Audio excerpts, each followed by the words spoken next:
So una sa mga balitang boxing na sa ginanap na public practice at press conference kahapon para sa laban ni Casimero ay inamin ng boksingero na natalo siya kay Cam Ida dahil minaliit niya ito. At hindi seryosong nag-training, kaya naman hindi siya nakaligtas sa mga pambabash ng mga kritiko.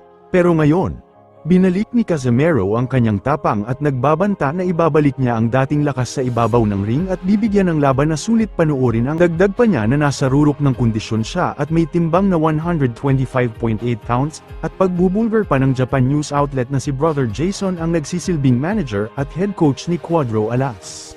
Meanwhile ay handa na sina Junto Nakatani at Naoya Inoue para sakupin ang buong mundo ng boxing ngayong December 27 sa Saudi. Ayon sa mga supporters ni Inoue na after Manny Pacquiao ay tanging si Monster na ang pinipilahan Asian boxer outside Japan. Sa ibang banda ay nagulat at nabahala ang mga tagahanga ni Cuadro Alas matapos may isang post na ginawa si SV, isang kilalang kritiko ni Jason Casimero. Kinumprante ni SV si Kuya Lods at tinanong kung ito ba talaga ang kanilang plano. Kaugnay ng isang screenshot mula sa isang online article na nagsasabing ang isang 8-rounder na laban sa Japan ay maaari lamang magbigay ng maximum na premyong 125,000 piso.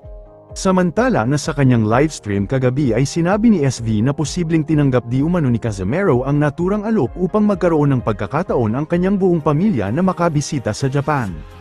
Dagdag pa daw niya, maaaring pinipigilan pa sa ngayon ni Cam Ida ang kanyang tunay na saloobin at posibleng ilabas ang kanyang pagkadismaya matapos ang kontrata, katulad ng ginawa noon ni Masayuki Ito ng TBP.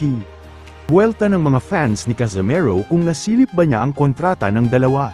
Sa huling balita na sa isang panayam ay sinabi ni Naoya Inoue na ang kanyang best fights ay laban kina Luis Neri, Stephen Fulton, Cardenas, at Muradjan Akhmadaliev.